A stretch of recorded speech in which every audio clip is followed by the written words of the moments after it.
do I have to eat the whole wing? Can I just take? You have to eat the whole wing. All right, what is up, YouTube? We're back to Hot Topics, the show where we discuss spicy statistical questions while progressively eating hotter foods. Okay. Today's hot topic is: do spicy foods make you live longer? We have a study that says that they do. And to test this statistically, we will be eating progressively hotter foods every minute. Is that how science works? No, but that's how views work. I'm starving. Let's see what's on the menu today.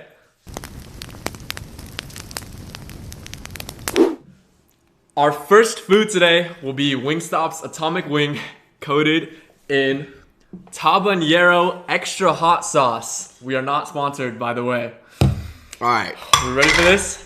Let's see.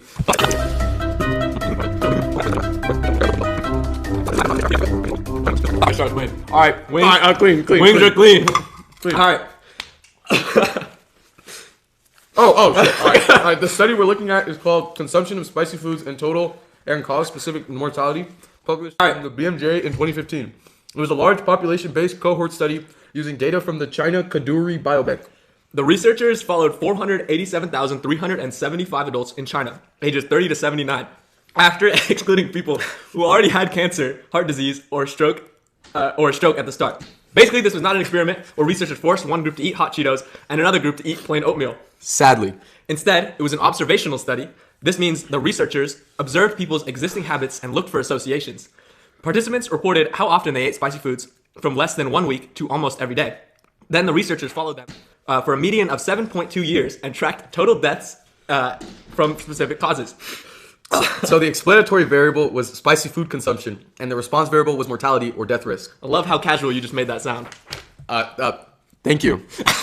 The main finding was that people who ate spicy foods more often had a lower risk of death during the study period, compared with people who ate spicy foods less than once a week. People who ate spicy foods 1 or 2 days a week had an adjusted hazard ratio of 0.90.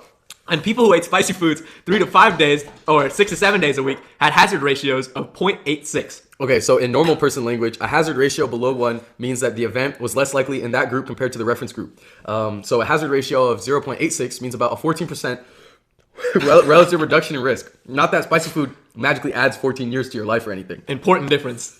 Please do not start drinking hot sauce and call it a retirement plan. The researchers also found inverse associations for deaths caused by cancer, ischemic heart disease, and respiratory disease. This means that higher spicy food intake was associated with lower death risk from some specific causes too. Okay, spice level 2. Things are heating up. All right, and then Our next food will be another Atomic Wing, but this time it will be covered in Tabanero's Hot Sauce Challenges XXX Hot Sauce. All right, let's go. Let's get it.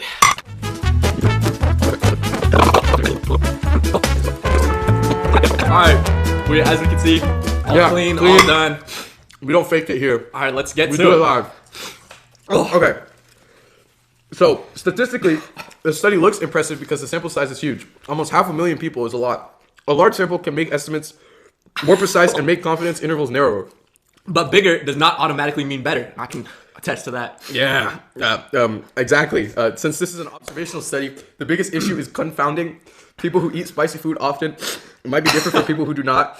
In this study, frequent spicy food consumers were more likely to live in rural areas, smoke, drink alcohol, and eat different amounts of meat, vegetables, and fruit. So spicy food might not be the reason these people live longer. It could be connected to other lifestyle factors. The researchers did adjust for many possible confounders, which is good, but adjustment does not completely prove causation. There could still be variables that did not measure well or did not measure at all. So basically, the study can say that spicy food is associated with lower mortality, but it cannot fully prove that spicy food causes people to live longer. Exactly. Correlation is not causation. All right, spice level 3.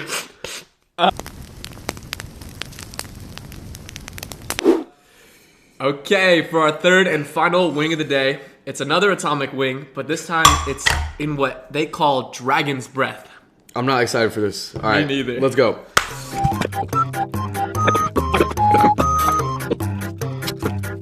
All right, as you can see, Oh, I have to start. Okay. we're done. All right, let's get into it. Okay, now let's talk about the spicy part of the statistics. Possible p hacking, or at least the risk of it. So p-hacking is when researchers test a bunch of different variables, groups, or outcomes until something comes out that's considered statistically significant.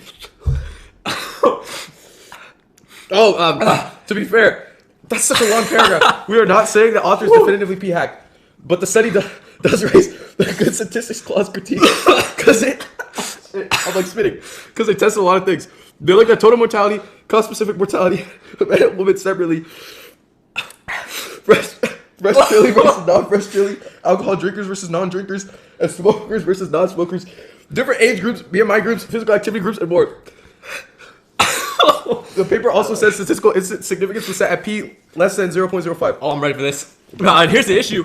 When you run a lot of these tests, the chance of finding at least one statistically significant one by random chance goes up significantly. For example, if one test has 5% chance of false positive, that doesn't sound too bad. But if you run 20 different tests, suddenly the chance that at least one looks significant just got much higher. So when the paper says that spicy food effect was stronger among people who did not drink alcohol and with a p-value of 0.033, that sounds significant because it is well below 0.05. But if that is one of many subgroup tests, then we should still be cautious. Oh my god. All right, well, good thing we made it through that. So for our final food today, we have what they call the infamous one chip challenge. Dude, I'm Ready, Andres? I'm ready, bro. Oh, we got Let's it. just do it.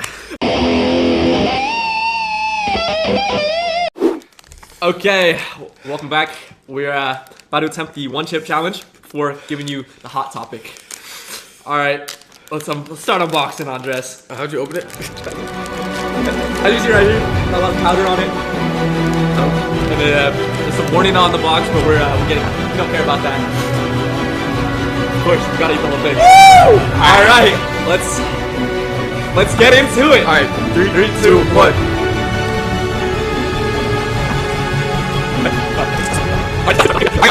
Now that does not mean the result is fake. It means we should ask whether that comparison was planned before the study, whether multiple testing was corrected for, and whether the result has been replicated in other studies. In other words, don't just ask, is the p-value below 0.05? Ask, how many chances did they give themselves to find a result?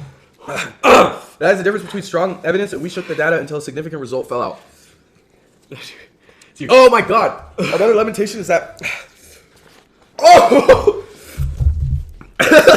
Spicy food consumption was self-reported only at baseline. Oh my god, I'm drooling. Yeah, Get there! people ask how often they ate spicy food in the past month, but eating habits can change over 7 years. Also, people may not remember accurately were made of Margie and Kimberly. So your version of spicy is probably someone else's mild. Measurement error matters. Also, the study took place in China, where spicy food habits may also be tied to region, culture, income, lifestyle, and local diets. Oh my god. So we have to be careful applying this result to everyone else. Oh! So what do we actually think, Andres? I think the study is interesting. And definitely worth talking about. Okay. I agree, but I would not take this as proof that spicy food causes a longer life. As you can see right here, I don't think we're going to live much longer.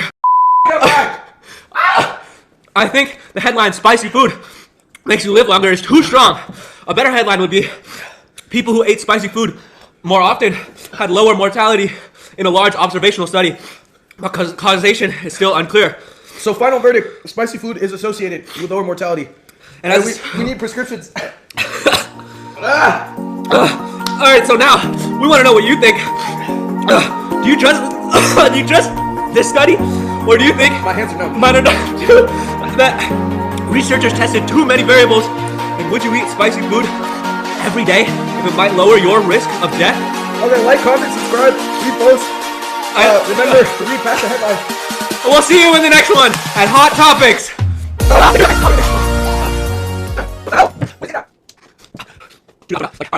All right, we'll see you in the next one.